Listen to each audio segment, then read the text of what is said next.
Košutnjak Park outside the Serbian capital, Belgrade. In May 1914, a Bosnian student, Gavrilo Princip, came here with a Browning pistol for some target practice.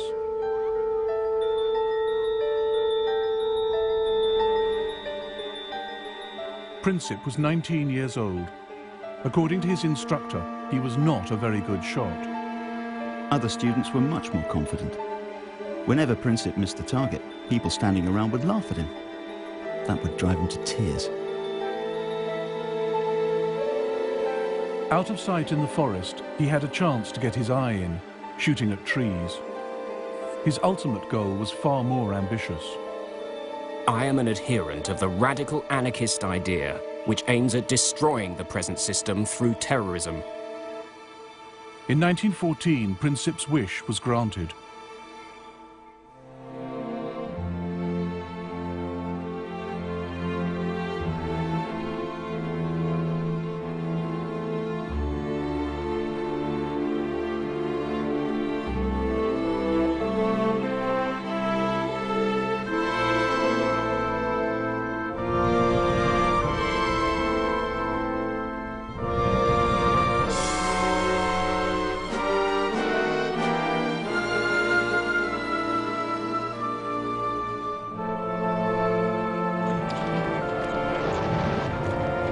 The First World War began almost by accident. It ended just as strangely. In between, it was more destructive than any war had ever been. More British, French and Italian soldiers died in the First World War than died in the Second.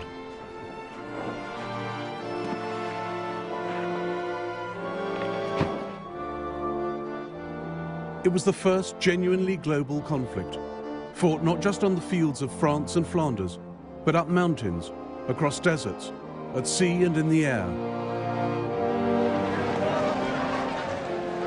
The First World War shaped the 20th century. It sparked the Russian Revolution. It launched America as a world power. The fault lines from its failed peace settlement led the world to a second terrible war barely 20 years later, then to the Cold War. But the ideas the men of 1914 fought for still shape our world today. Nationalism and democracy, the rule of international law and the rights of nations. Now, after the collapse of communism, the European map resembles the one redrawn by the First World War. We live with its unresolved, bitter consequences in the Middle East and the Balkans. And it was in the Balkans that it all began, nearly 100 years ago.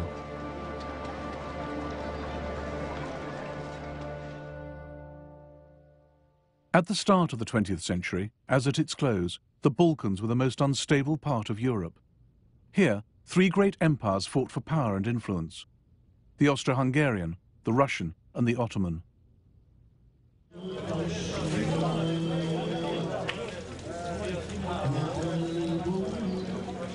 For hundreds of years, the Ottoman Turks had the upper hand. Serbia, Bosnia, Albania were under their control.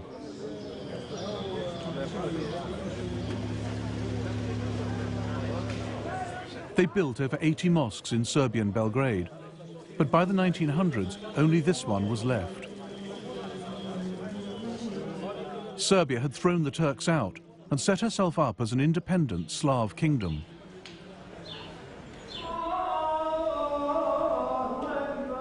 But right on Serbia's border was an even greater challenge to Slav nationalism: the Austro-Hungarian Empire. The old Turks of the south have gone, but new enemies come from the north, more fearsome and dangerous than the old. They want to take our freedom and our language from us and crush us.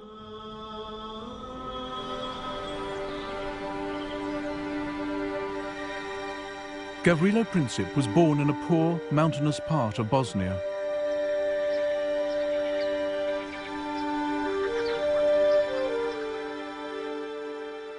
His house was destroyed in the Balkan Wars of the 1990s.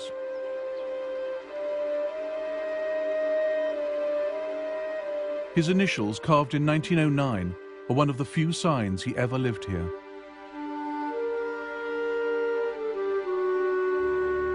The year before, control of Bosnia had been wrested from the Turks by the Austro-Hungarians, the enemy Princip wanted to destroy.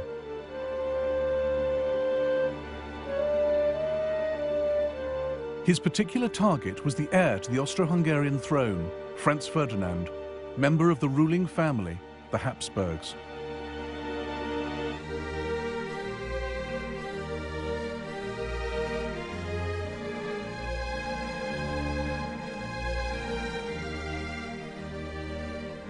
That extraordinary empire, known as the Austrian-Hungarian dual monarchy, is less an empire, or a kingdom, or a state, than the personal property of the Habsburgs, whose hereditary talent for the acquisition of land is recorded on the map of Europe today.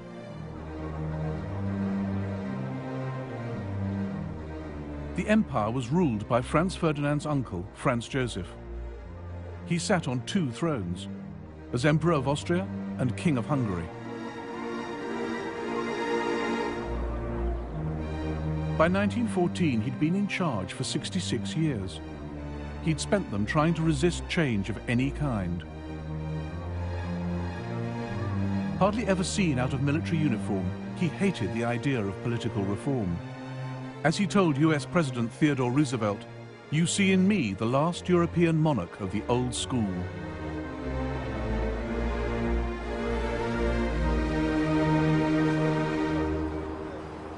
Austria-Hungary was a key part of European security, a multinational empire keeping the peace on the borders of the West.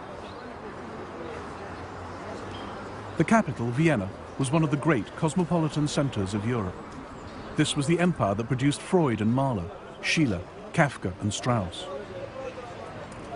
It contained at least 10 different nationalities, not just Austrians and Hungarians, but Czechs, Slovaks, Poles, Romanians, Italians, Croats and Bosnians. A guide was prepared by the British Foreign Office to help work out who was who. Teutons, anti-Slav, vigorous and very wooden and hard-headed, shy and suspicious, Manly and close-fisted. patriotic. Very tall, big noses. Slovaks, ignorant but artistic. Ruthenes, savage and ignorant, but Czechs, musical. energetic, forceful, intensely... But it was also an empire in a state of constant crisis. Poles, all for Polish independence. Bosnian Serbs, pro-Yugoslav. Italians, anti-Austrian. In all the empire, only the Hungarians and Austrians had any real power, and the Hungarians refused to share it with the rest.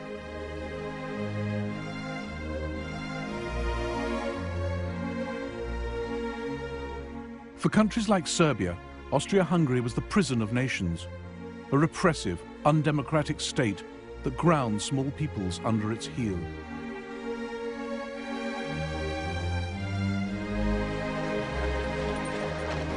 In 1905, there were nationalist demonstrations in Vienna.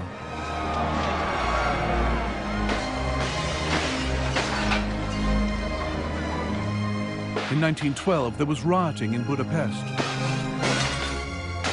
By 1914, there'd been ethnic unrest in nearly every part of the Austro-Hungarian Empire. Local parliaments were suspended, troops brought in to restore order.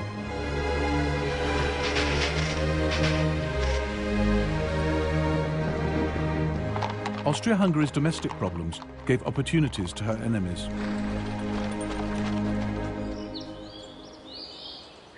Serbia wanted the breakup of the empire. She welcomed national unrest, particularly in Croatia and Bosnia. Backed by Slav Russia, Serbia saw herself as the only independent hope for Slavs living under foreign rule in the Balkans. She wanted to unite them into a single South Slav state, Yugoslavia.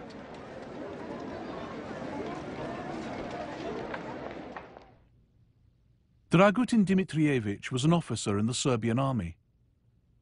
He opposed any kind of friendship with Austria. The blind surrender to Austria's embrace was a most shameful betrayal of Serbian traditions. I realized that Serbia must in full measure become the leader, not only of Serbs, but of Yugoslavia. Dimitrievich believed killing kings could bring political change. It had worked for him in the past.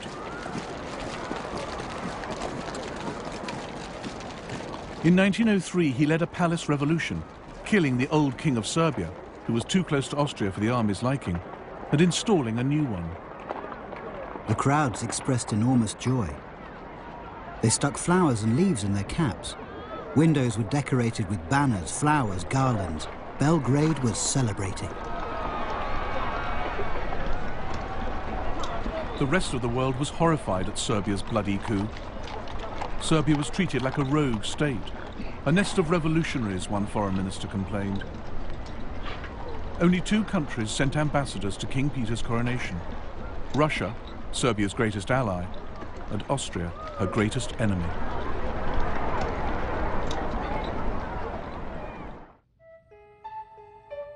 Dimitrievich was also one of the founding members of the Black Hand, a secret military society that used terrorism and assassination to try and establish Yugoslavia. He is said to have sent men to murder Austro-Hungarian military leaders and cabinet ministers. He allegedly tried to kill Emperor Franz Joseph. One saw him nowhere, yet one knew that he was doing everything.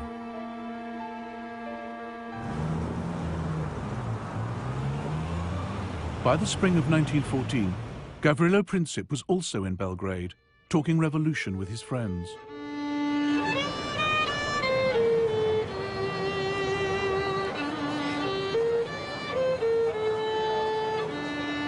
Then the young Bosnians heard that Archduke Franz Ferdinand would visit Sarajevo in June. Here was their chance to match deeds to words. Luckily for them, their plans reached the ears of Dimitrievich and the Black Hand.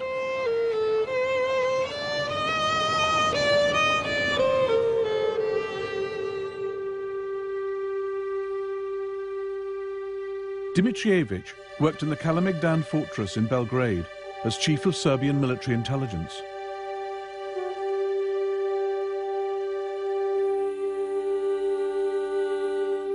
In the spring of 1914, Major Voja Tankasic, also in the Black Hand, walked into his office with a question.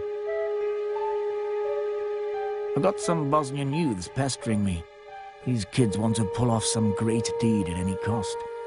They've heard that Franz Ferdinand is coming to Bosnia and have begged me to let them go there. What do you say? I've told them they cannot go, but they give me no peace. Franz Ferdinand was going to Bosnia to observe the Austro-Hungarian army's maneuvers in the hills outside Sarajevo.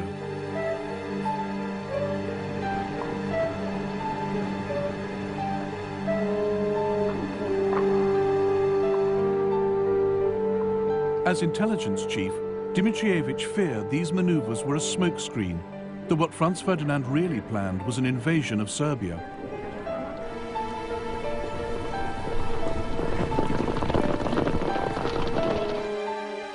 As leader of the Black Hand, he believed anything that destabilized Austria-Hungary was good for his beloved Serbia. Princip's plan to murder Franz Ferdinand suited him perfectly. Fine, he said. Let him go.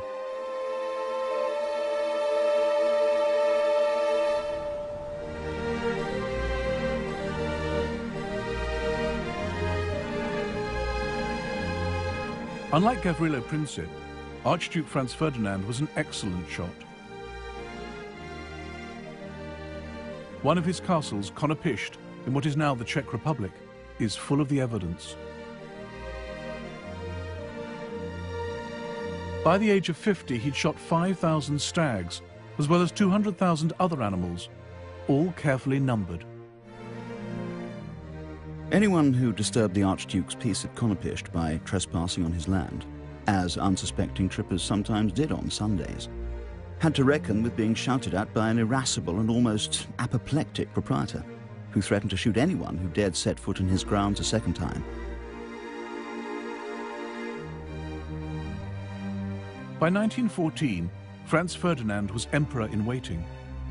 Everyone knew it couldn't be long before his uncle died. Even the official portrait was ready, Franz Ferdinand with the stars and sash only the emperor could wear. He had no time for the etiquette and convention that hemmed in the Vienna court.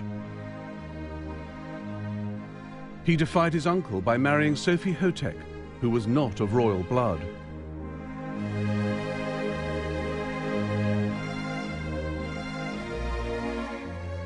The most intelligent thing I've ever done in my life has been the marriage to my Soph.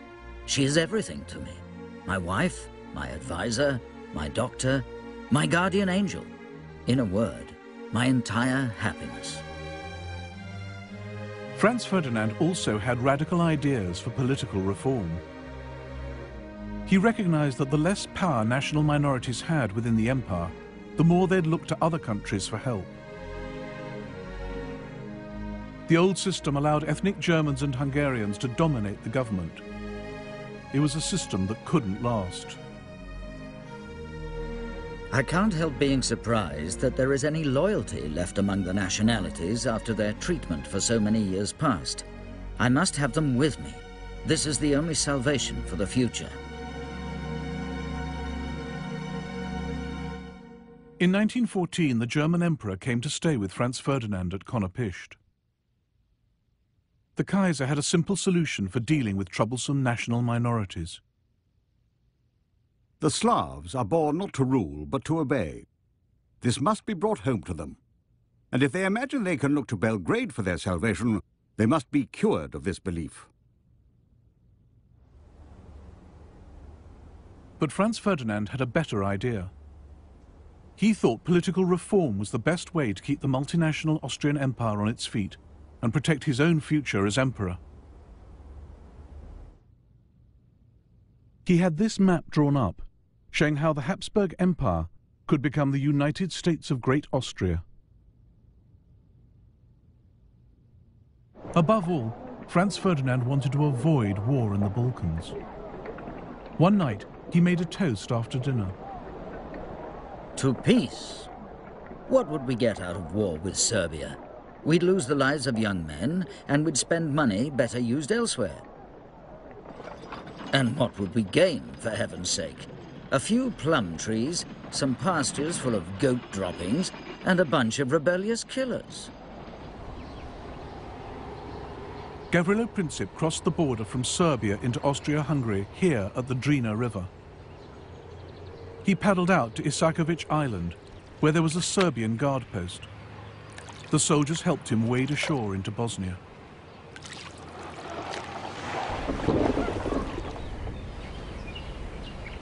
From here, he made his way to Sarajevo, where he met up with 6 others in on the plot. The Serbian Major Tankasic had supplied them with 4 pistols, 6 bombs, and suicide pills in case of capture. They were already in Sarajevo when Franz Ferdinand arrived outside the capital on the 25th of June. They planned to attack him 3 days later as he drove from the railway station to the town hall.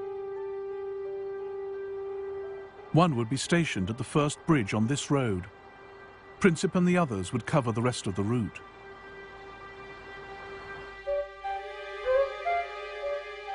Franz Ferdinand chose the date of his visit badly. Sarajevo was decked in flags for the occasion, but the 28th of June was Serbian National Day, a natural focus for hatred of the Habsburgs, as the Serbian ambassador to Vienna warned. This will cause much discontent. Some young Serb might put a live round rather than a blank in his gun and fire it. Therefore, it might be good if Archduke Franz Ferdinand were not to go to Sarajevo. But the Austrians laughed off the ambassador's fears. On the morning of the 28th of June, Franz Ferdinand and Sophie arrived by train in Sarajevo. Despite the warnings, security was light. No soldiers lined the streets, just a handful of policemen.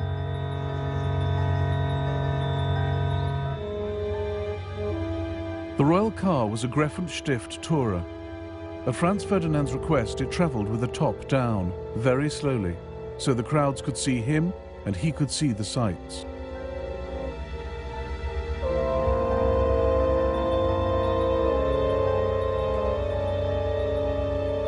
As the procession passed the first bridge, the conspirator there threw his bomb.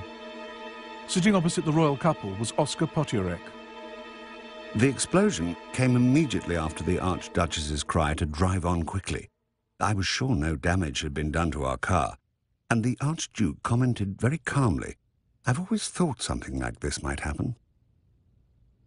The bomb had bounced off the car, exploding behind it and wounding 2 officers and some onlookers.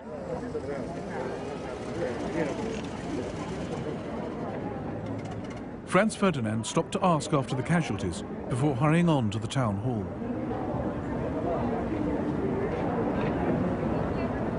There, the mayor of Sarajevo began his official welcome speech. The Archduke interrupted. Lord Mayor, what is the good of your speeches? I come to Sarajevo on a friendly visit and someone throws a bomb at me. This is outrageous. So far, the young Bosnian's plans had gone badly wrong. Franz Ferdinand was alive. Official security was now on high alert. Gavrilo Princip turned to go home, stopping on the corner of Franz Joseph Street to buy a sandwich. Then his luck changed. Franz Ferdinand had left the town hall. He should have been driven straight along the river, travelling too fast to give any other assassins a chance. But his driver took a wrong turn at the corner of Franz Joseph Street.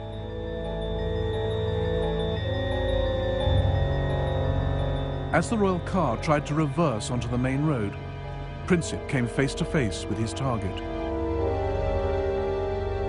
At that moment, I heard the crack of a pistol shot, followed swiftly by another, and saw in the same split second a man standing right in front of me being thrown to the ground by the people around him, and the shining sabre of a security guard descending on him.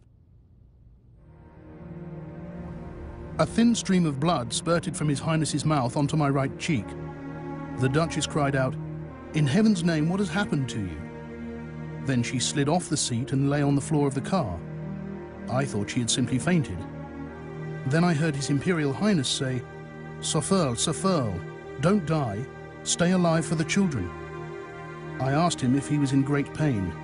He answered me quite distinctly, "It's nothing." Franz Ferdinand and Sophie died on the way to hospital.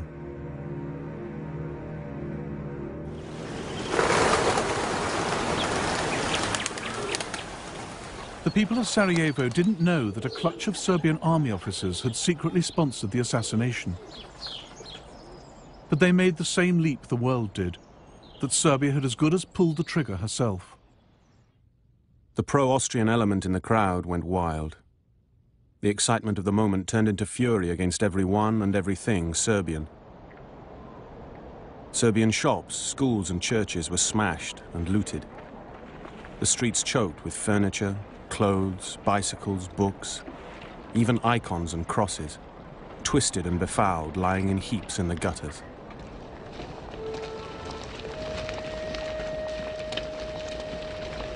Over 200 Serbs were arrested in Sarajevo alone. Local officials hanged some in the city prison. Many more died in pogroms across Bosnia and Herzegovina.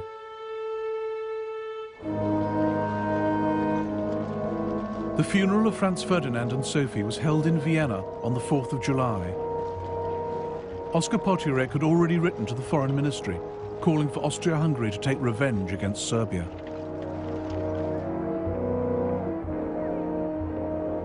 We must take the first opportunity for a destructive blow against Serbia to give the monarchy a few decades of calm internal development.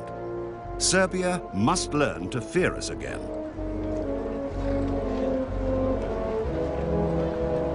Austro-Hungarian Chief of Staff Konrad von Hertzendorf agreed.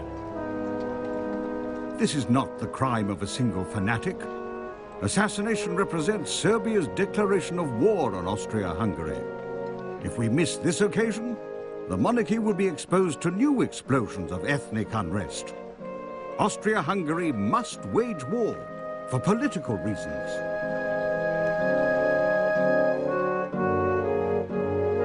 In life, the Crown Prince had been a champion of peaceful coexistence with Serbia.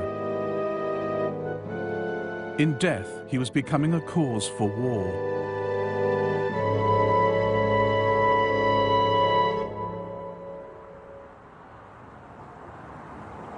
The murder of Franz Ferdinand did not immediately set Europe alight.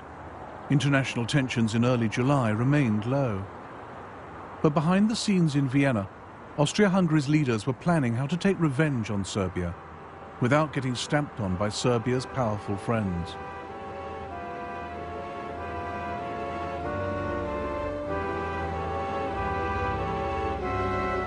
Even before the assassination, Army Chief of Staff Konrad von Hötzendorf had pressed for war against Serbia no fewer than 20 times.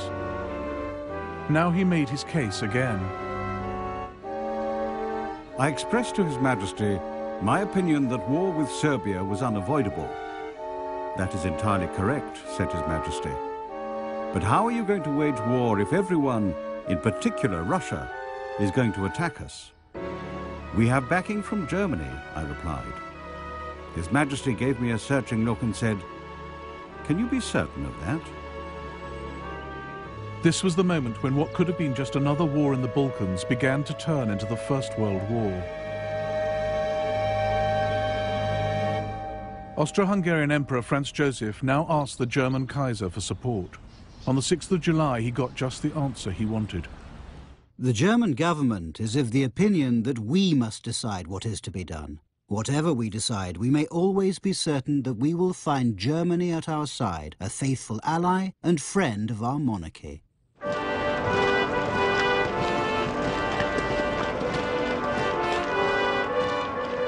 Germany's crucial decision to back Austria was made with no care for the consequences.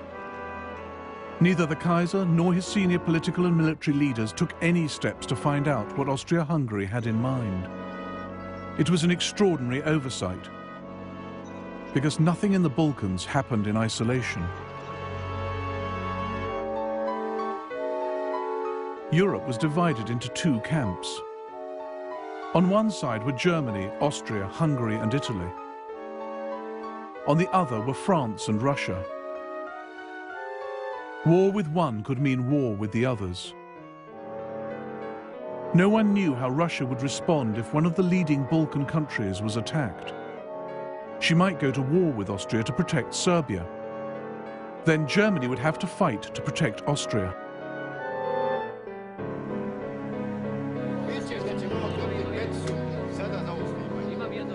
The Germans thought the Russians might stay out of it. The German ambassador in St. Petersburg insisted Russia couldn't risk war for fear of internal revolution. The German foreign minister decided Austria would quietly settle with Serbia. The German chancellor, Bethmann Hollweg, was almost as confident. The crime of Sarajevo was reprehensible, but politically it would have the positive result of making Russia thoroughly disgusted with the Serbs.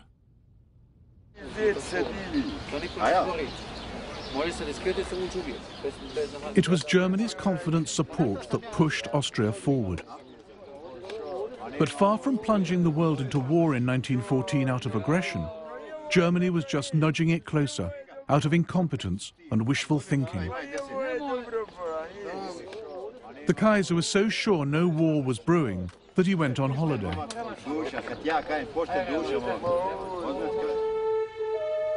In Sarajevo, the trial of Gavrilo Princip was underway. The court had plenty of evidence to prove that Serbian army officers had helped him. And with Germany's unconditional support, that was enough for Austria. She sentenced Princip to 20 years in jail, where he died in 1918. She sent Serbia an ultimatum.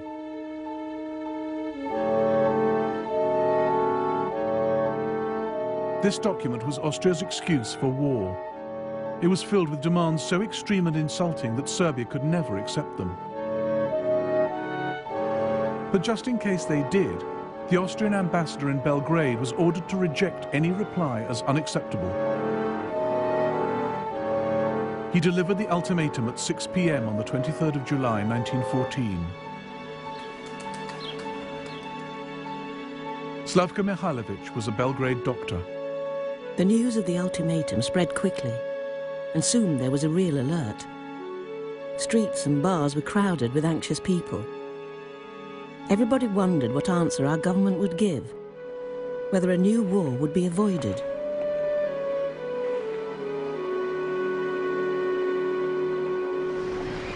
Austria's ultimatum caught the world's diplomats napping. The French government, the French press, and public opinion have been inconceivably surprised. Paris is almost dead. All the ambassadors but one are out of town. The Italian ambassador is in Ireland.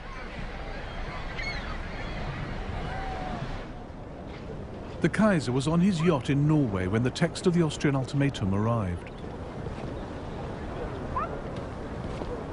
The Kaiser arrived on deck as usual after breakfast and said to me, I was still holding the wireless message, "That's a pretty strong note for once in a while."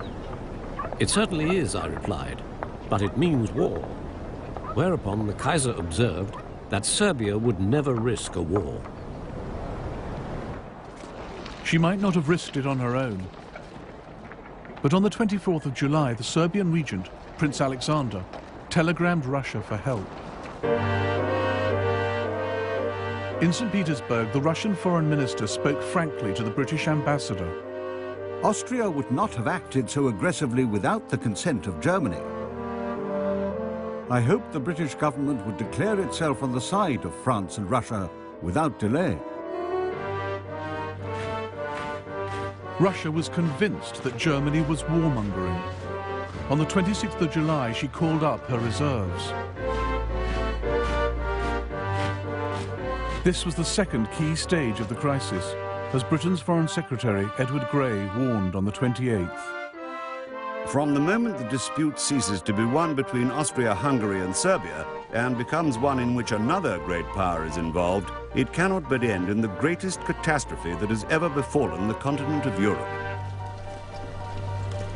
Austria-Hungary declared war on Serbia that same day. The first shots of the war were fired from here, the Austrian fortress of Zemun, just across the river from Belgrade. In the dead of night, Major Voja Tankasic had the Black Hand blow the only railway bridge. Windows shattered to smithereens, and broken glass covered the floor. Patients started screaming. Then there was another explosion, and another one. So it was true. The war had begun.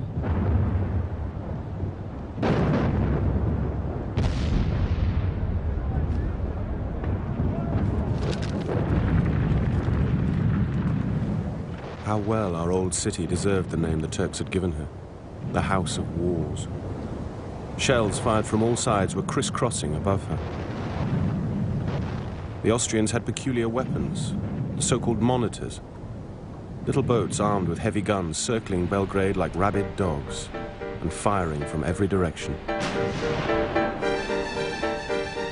It was still only a war between Austria-Hungary and Serbia. And on the 29th of July, as the shells fell on Belgrade, there was a final attempt to keep it that way. A series of last-minute telegrams flashed across Europe. Tsar to Kaiser, cousin to cousin. Dear Willie, an ignoble war has been declared on a weak country. The indignation in Russia is enormous. Dear Nicky, I am exerting my utmost influence on the Austrians. I confidently hope you will help me to... Dear Willie, my troops shall not take any provocative action. But by now the crisis was beyond the control of monarchs or politicians. It was in the hands of the military. From the moment Russia mobilized her army, German generals knew their own clock was ticking.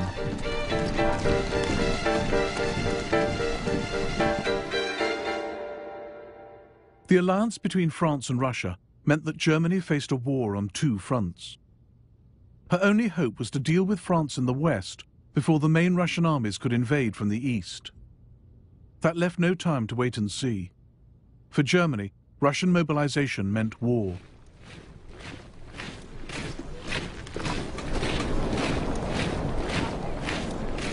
Germany hadn't looked for a fight. Her generals knew a European war would be long and devastating, even for the victors. But if it was going to happen, they thought, better sooner than later. According to all competent observation, Russia will be prepared to fight in a few years. Then she will crush us by the number of her soldiers. Then she will have built her Baltic Sea Fleet and strategic railways. Our side, meanwhile, will have grown steadily weaker.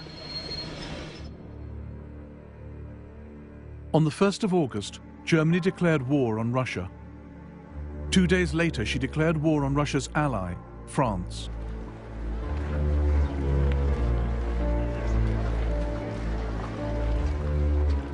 Across Europe, 10 million men headed off to fight.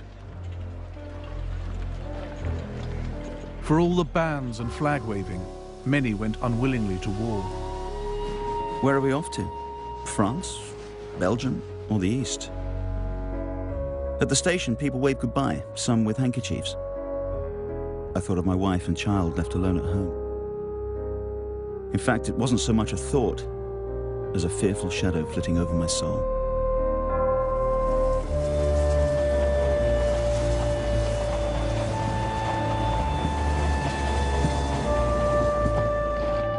God, how long is this town? My bayonet's digging in, my collar's strangling me. But when I look up, I see a pretty girl. She is so full of admiration, so moved by it all that I realize we've got to look handsome and walk tall. Off we march to the sound of shrill brass. Although where we're going, you die. You're defaced, hacked up, torn apart. All down the line, my comrades straighten up at the sight of her.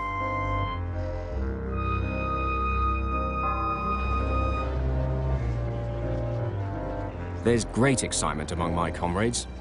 The bachelors are calm, they're even joking about it. Family men are depressed. Some are saying we'll get nothing from this war. We'll get beaten by the Germans.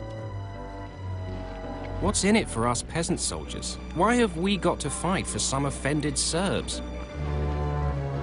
The leaders had little better idea why they were fighting than the men. They had no lists of war aims. Germany and Austria, Serbia, Russia and France were all convinced they were fighting a defensive war, forced on them by someone else.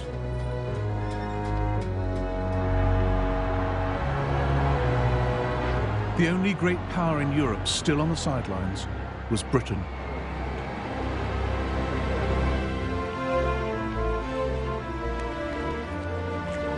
On the 2nd of August 1914, Britain was still at peace, but only just. We've been in a state of great excitement as the reservists are being called up. All the railways are guarded. Everything points to the Great War, so long expected, being upon us. But Britain was the only great power who could not claim she was the victim of aggression.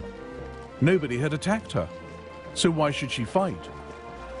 It wasn't really to defend the rights of small nations, at least not Serbia, according to the Manchester Guardian. If it were physically possible for Serbia to be towed out to sea and sunk there, the air of Europe would at once seem cleaner. Nor was Britain bound by treaty obligations, as the Foreign Secretary, Edward Grey, assured Parliament. We are not parties to the Franco-Russian alliance. We do not even know the terms of the alliance. But in private, Grey and other leaders knew that Britain had to fight. If Britain stayed neutral, the war would still threaten the country's vast empire, its global trade and security. And Britain needed to stay on friendly terms with France and Russia. Even in peacetime, she was not powerful enough to defend her empire against everyone. In Africa and India, the safety of Britain's colonies depended on French and Russian goodwill. In 1914, Britain feared her friends just as much as her enemies. If we fail Russia now, we cannot hope to maintain that friendly cooperation with her in Asia that is of such vital importance to us. Above all, Britain could never afford to have Europe dominated by a triumphant Germany. If Germany overran the Channel ports, Britain's control of the seas would be under threat. Prime Minister Herbert Asquith took a pragmatic view. It is quite against British interests that France should be wiped out. At 11 p.m. on the 4th of August, Britain declared war on Germany. It was like awaiting the signal for the pulling of a lever which would hurl millions to their doom. The deep notes of Big Ben rang out into the night, the first strokes in Britain's most fateful hour since she arose out of the deep. Every face was suddenly contracted into a painful intensity.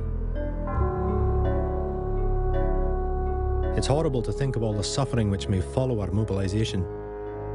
I suppose the less one thinks of it, the better.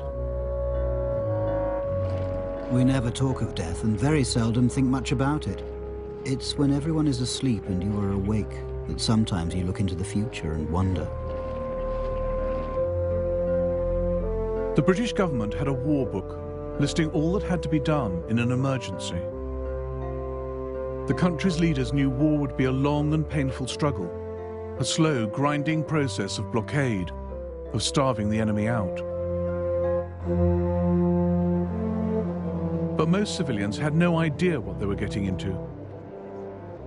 Across Europe, there was a run on the banks.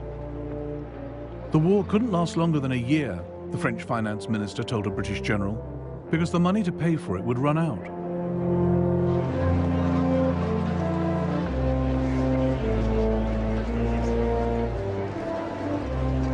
Most people expected Britain, with the largest navy in the world, to fight a sea war. The Foreign Secretary reassured the nation. For us, with a powerful fleet, which we believe able to protect our commerce, to protect our shores, and to protect our interests, if we are engaged in war, we shall suffer but little more than we shall suffer if we stand aside.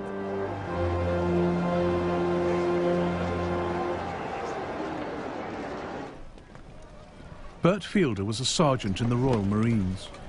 He reassured his wife. My dear Nell, I don't think this war is going to be half as bad as people expect it to be.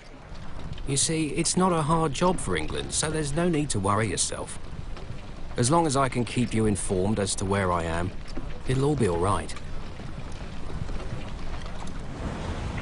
But the weapons with which the world went to war were so new that few had ever been fired in anger.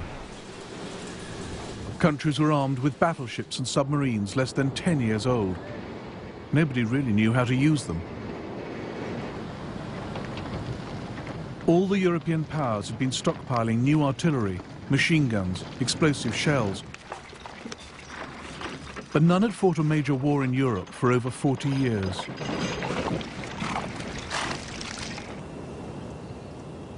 The crisis had begun in the Balkans. And as the Austrians faced up to the Serbs, the First World War started here as it would go on everywhere else. A war in which old scores would be settled and the rule book thrown away.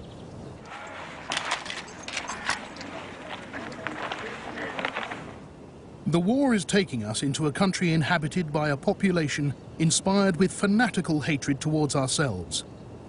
An attitude of extreme severity, extreme harshness and extreme distrust is to be observed towards everybody. In some sectors, Serbian civilians did fight a guerrilla war, not in uniform, not in the regular army. It was hard for the Austrians to tell who was a real enemy, who was not. But their reprisals against the Serbian people were vicious.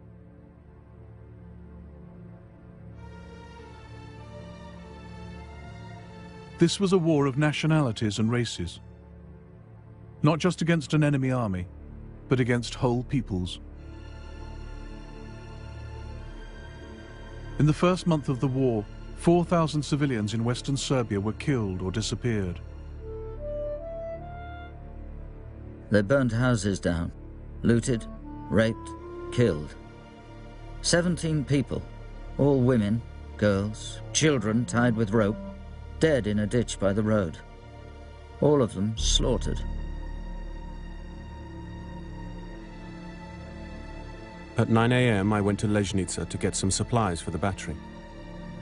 In the town you could see the atrocities left behind by the enemy.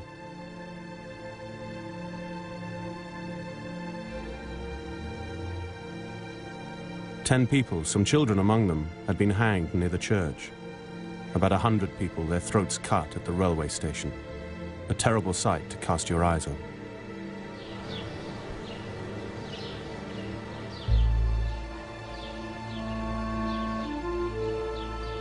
At the Serbian town of Prnjava, this memorial commemorates those who died. The Serbian government commissioned a report into the massacres by a Swiss doctor, Rodolf Reiss. The massacres of the civil population were systematically organized by the command of the invading army. It's upon the command that all responsibility must rest, and also the disgrace with which this army has covered itself for all time.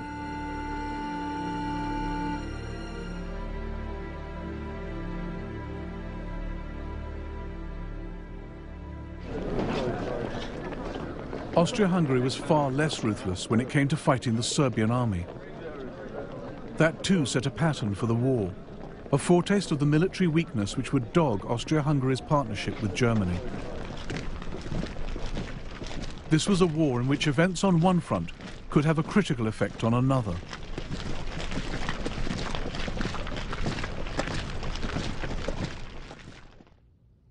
Germany was relying on her ally Austria-Hungary to hold the Eastern Front.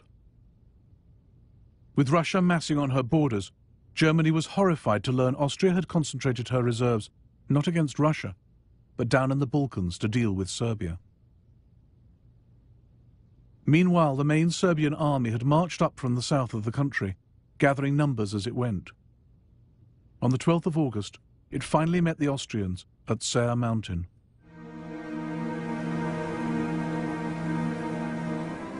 The Serbs had taken up strong defensive positions along the mountain range and waited for the Austrians to walk into the trap. The Serbs surrounded us. The Serbian artillery had the range perfectly. Unluckily, so we were told by senior officers, we had arrived at the Serbian artillery practice area. Laughable. The Serbs easily beat off the Austro-Hungarian attack. We could see the enemy retreating along the river. Their ammunition train left all their carts in the valley and ran away as soon as they were hit by our artillery. A beaten army? No, an uncontrolled mob ran towards the border in senseless panic. Drivers whipped their horses. Officers and soldiers shoved and squeezed through between the columns of wagons.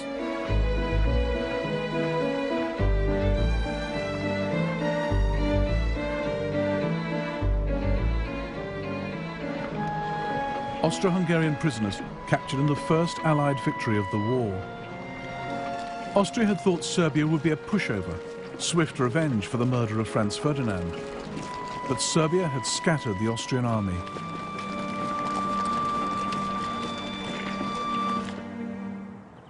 The victories of 1914 cost Serbia 130,000 men. They did not die in vain, reads the inscription on this memorial to Serbia's dead. Every nation would learn that nothing in this war would be easy, quick, or clean.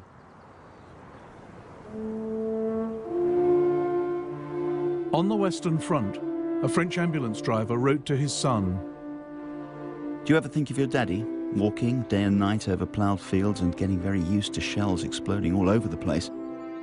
I'd really like to hear from you. How's school? Don't be too quick to learn the geography of Europe. I think it's all about to change."